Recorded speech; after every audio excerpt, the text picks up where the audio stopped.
Welcome to the Real Estate Syndication Show. Whether you are a seasoned investor or building a new real estate business, this is the show for you.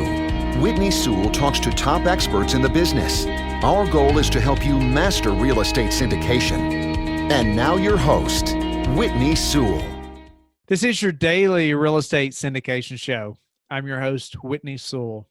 Today, our guest is Keith Yackey. Thanks for being on the show, Keith. Yeah, it's a pleasure to have me on. Thanks, Whitney. Yeah, I'm honored to have you on. Pleasure to hear your story and get to know you a little bit. And a little about Keith. Within just 2 years of setting out to learn real estate, he had flipped 185 properties and completed over 700 deals. That's extremely impressive, Keith. Now owns 300 rentals and has raised over $45 million during his real estate career.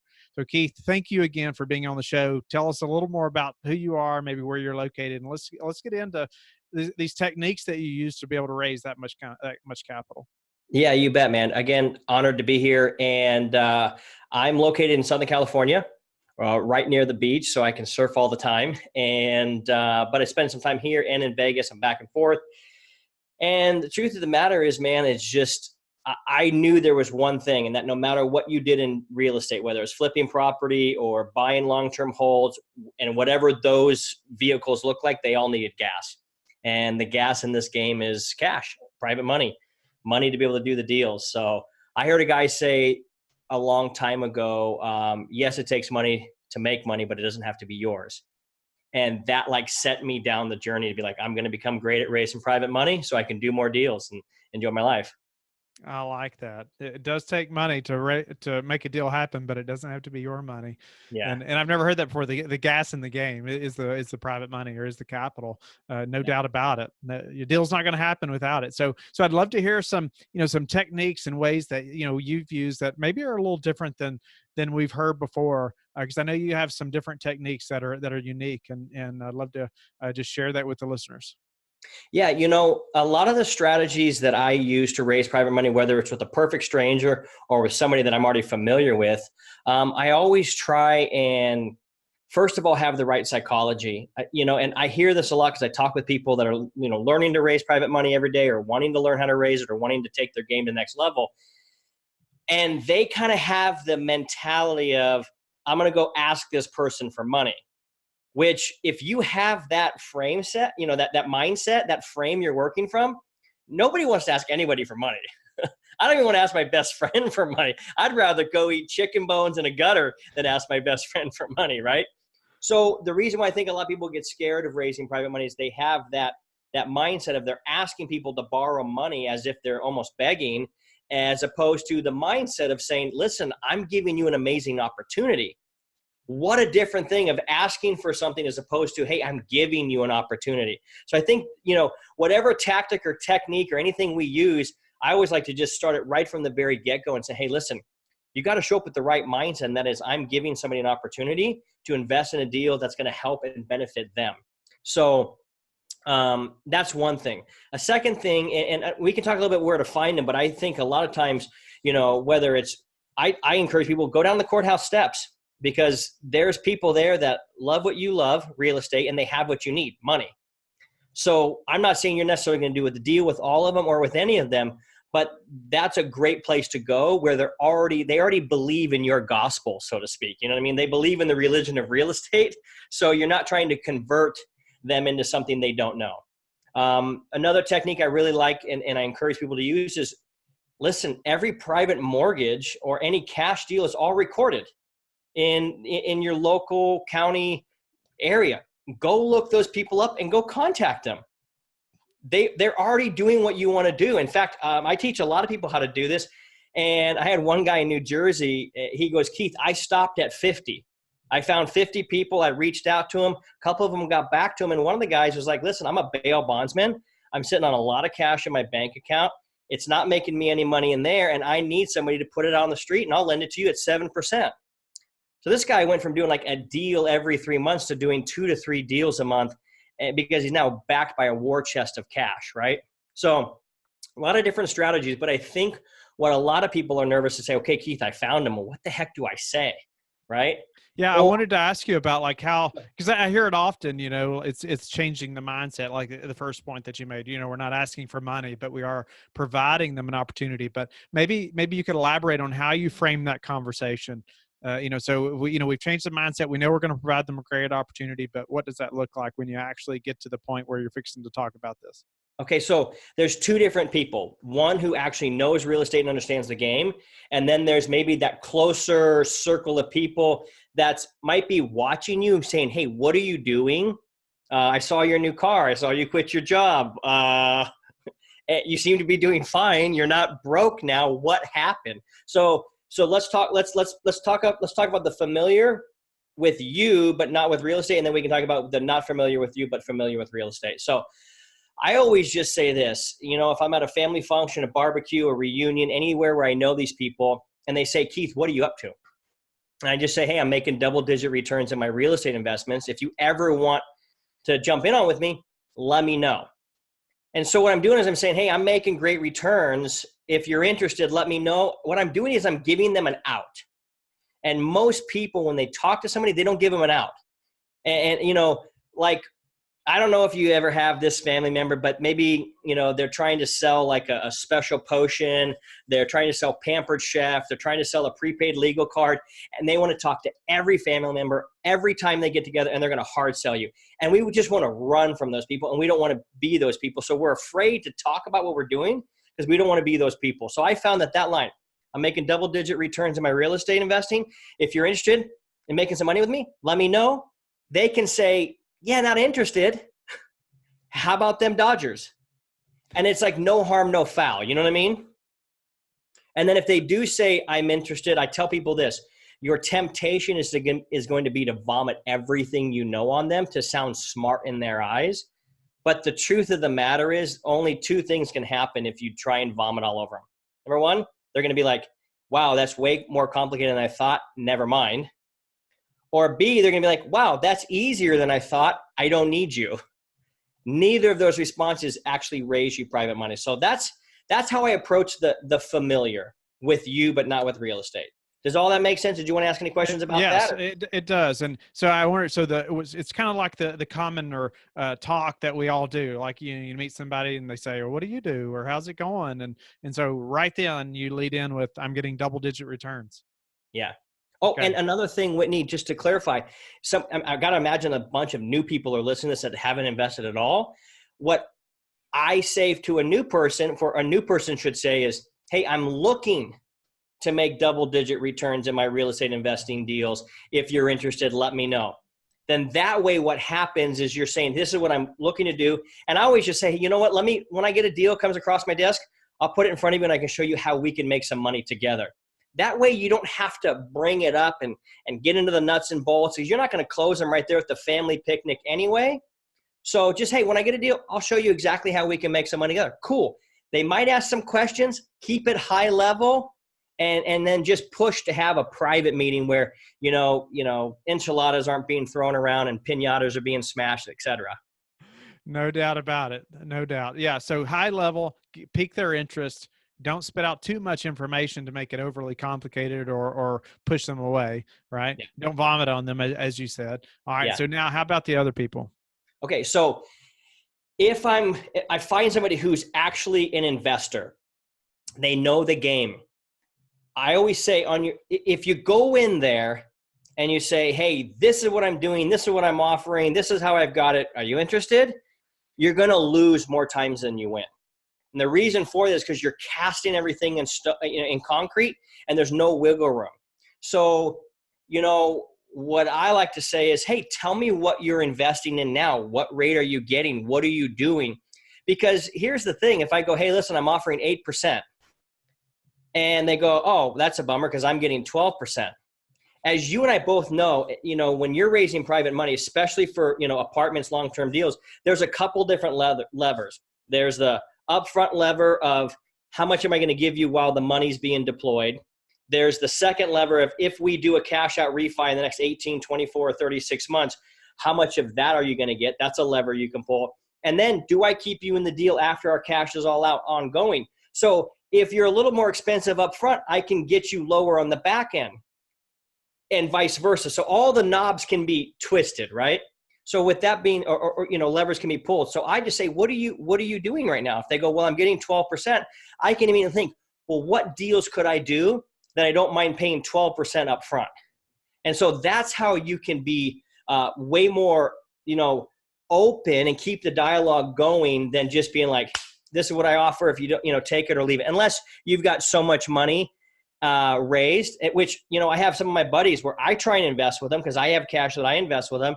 And I go, hey, I got this money. He goes, dude, I have $6 million lined up at 3 points less than what I can give you. So I'm glad I used to give you that, but it doesn't make sense for me now. I'm like, hey, bravo. I'm happy for you, man. Wow. That's a great problem to have, right? Yeah. That's why everybody's listening to this show. That's right. So in those two cases, you're going to have maybe a little understanding of this person to know if they're, if they're already familiar with real estate or not. But just meeting somebody for the first time, are you going to tend to go with the first response? Yeah. If they ask me, what do you do? That's what I go with. Hey, I'm a real estate investor. I make double-digit returns. But that might not be my first word I say. I might just say I'm a real estate investor. I invest in real estate. I used to say stuff like I make money grow, and they'd be like, what are you talking about? And I always like it. When somebody asks me, Keith, what do you do? I say this. I always start with you. I say, how people are always looking for money to do real estate deals? And they'll be like, yeah, I get that. I go, yeah, I teach people and help people how to raise private money for all of their deals. And the very next question, what do you think they're going to say? How? How do you do it? Yeah. Well, oh, cool. How do you do that? And then I go, well, I have a proprietary process that I use as a step-by-step system. If you ever want to know, let me know. That's because I teach this. But normally, people are like, what do you do? I'm like, oh, I invest in real estate. Oh, cool. Is it good? And they always go, is it good right now? What's the market like? Blah, blah, blah. Then I can kind of ease my way into it rather than be like, man, I've got this amazing thing to sell you right now. You know what I mean? Because nobody likes that. Yeah. You need to invest with me right now. Yeah, exactly. Hold on, my pen or yours? So now we've started to have that conversation, or maybe we've met that person. Maybe they've shown some interest. What's next? So either one of those situations, normally with the guy who's already lending in real estate, we'll come to, I got the terms. I understand what's going on.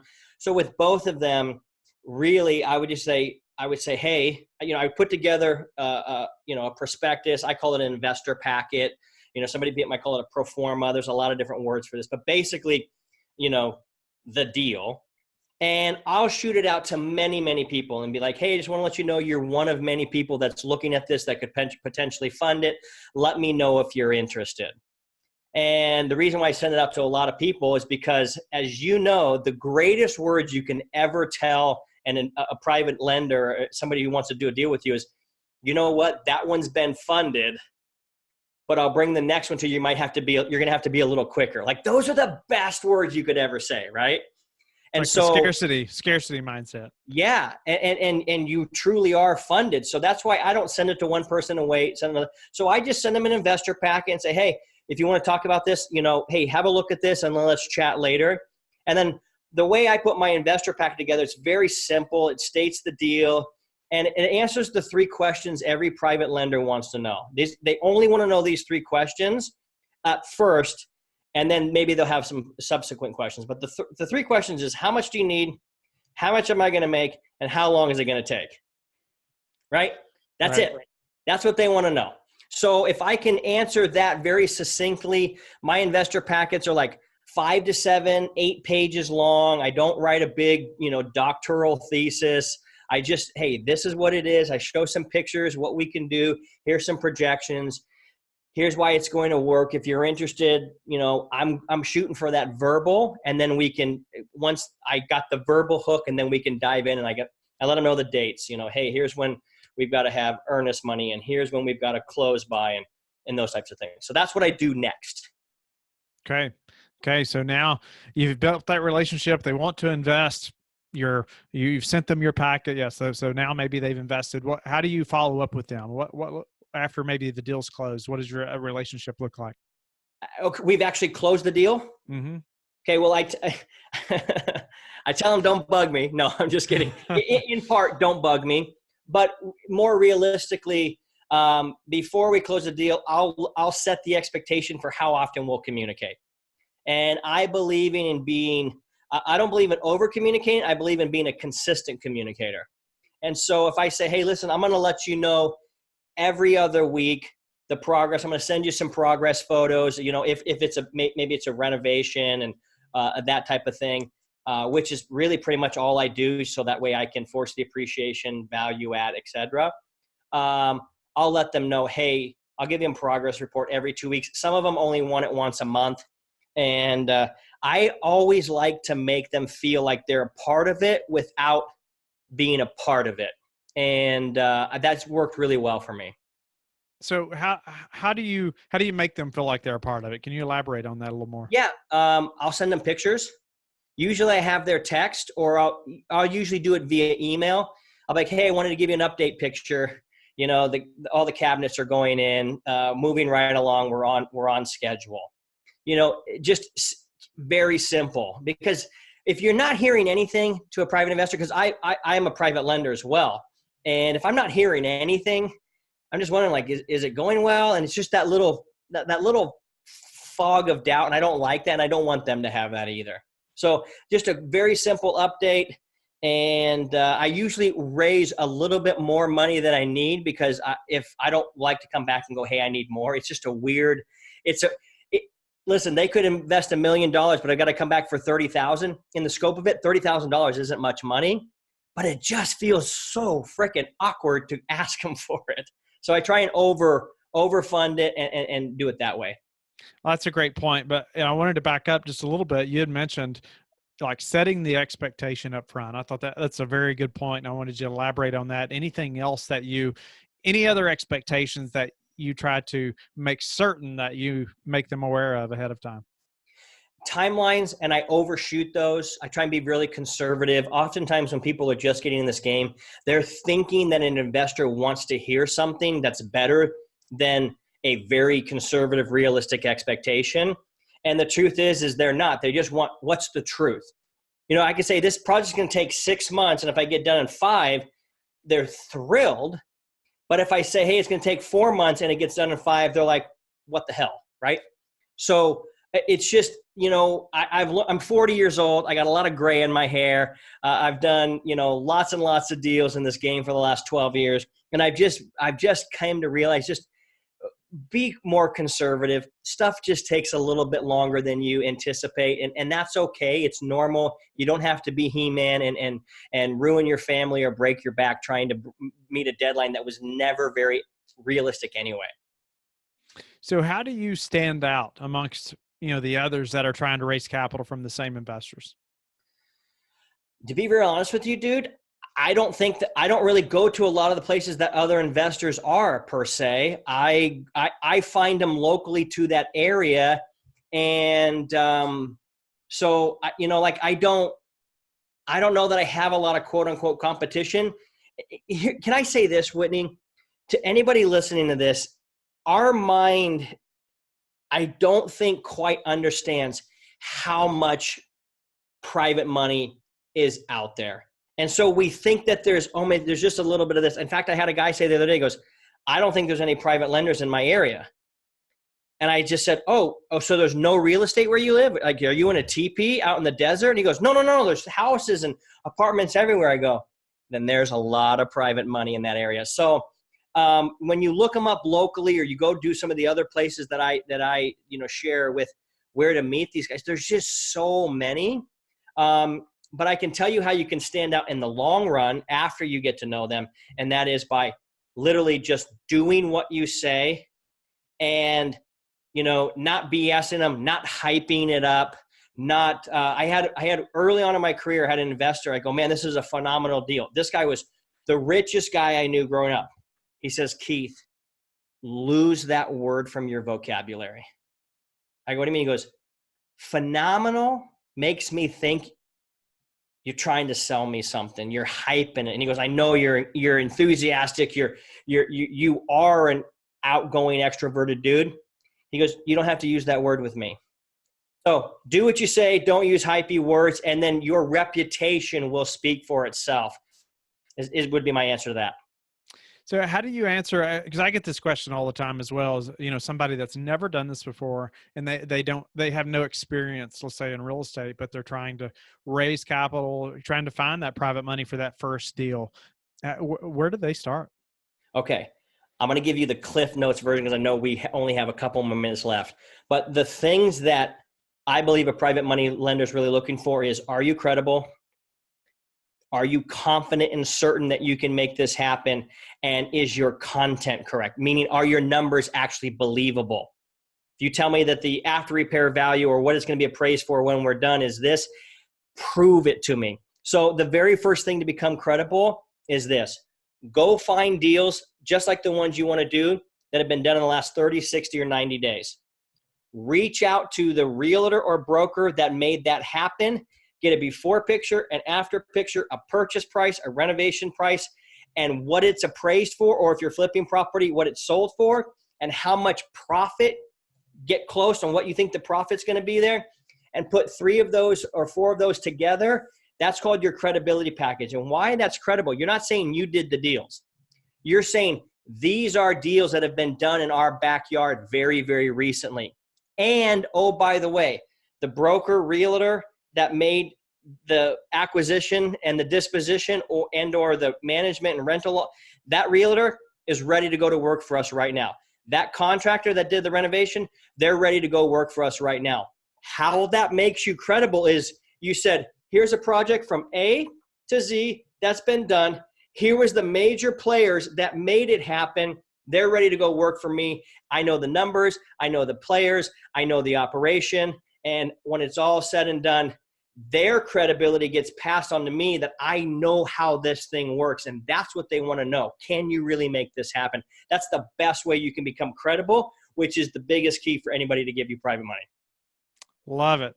I haven't heard some of that before. It's really good advice. And having something like that too, I tell you, when you're having those first conversations, makes it easier because then you don't have to answer all the questions just out of thin air. You have the information right in front of you, so you can just flip right to it and show it to them. And when you're having that meeting with that investor, that family member, or whoever it is, familiar or unfamiliar, I say, if I can bring us deals like these, would you be interested in funding them?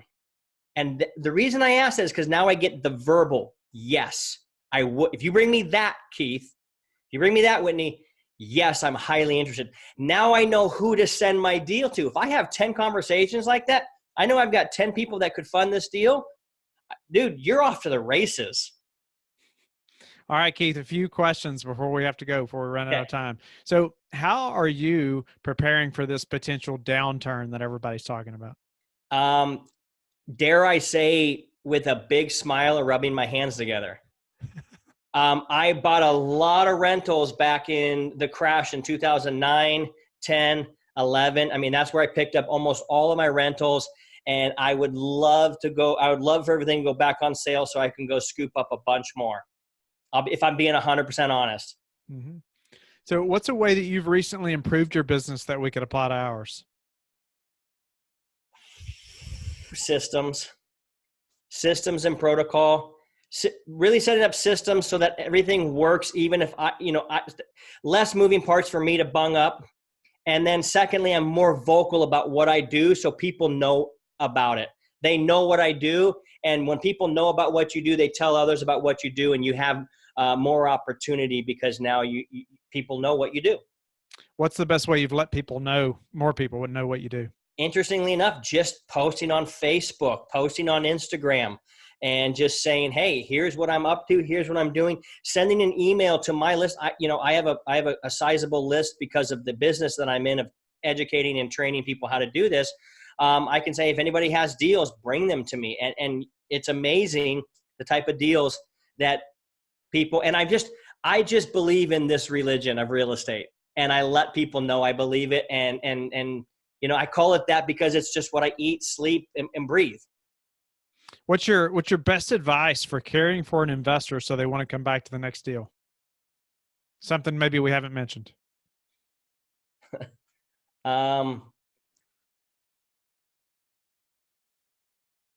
just do what you say you're going to do and make them profit, man. The old Texas saying, money talks and BS walks, right? And I know I wish I had something, really great for you on that one, but that's what I got. What's the number one thing that's contributed to your success? Habits. There's not a single thing out there that compares to having good daily habit. Nothing in the world comes close to having good daily habits. How did you change your habits or find the habits that are working for you now? I wasn't happy with the results that I was getting. At certain points in my life, I wasn't happy with a certain result, and I said I had to change that. Number one, for me, the biggest thing that's robbed me of more money, joy, and everything in my life has been sugar.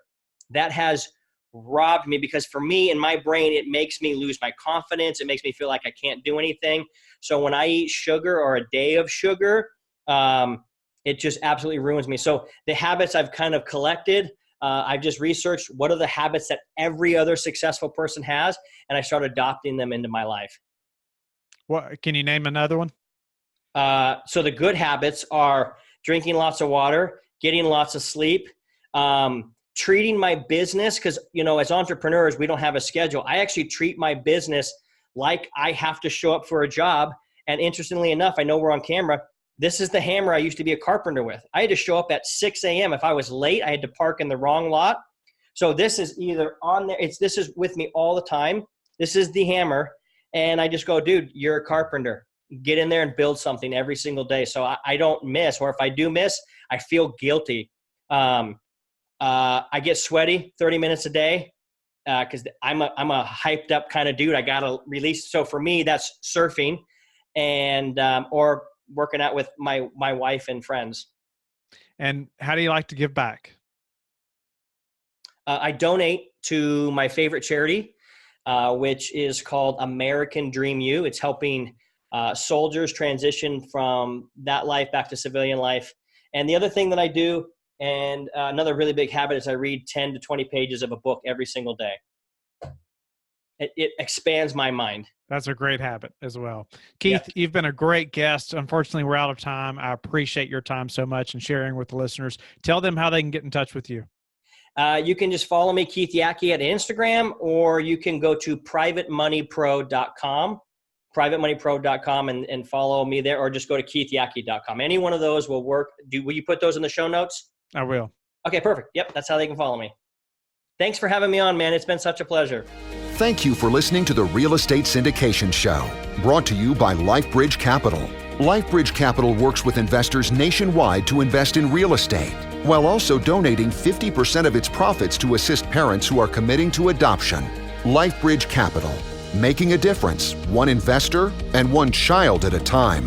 Connect online at www.lifebridgecapital.com for free material and videos to further your success.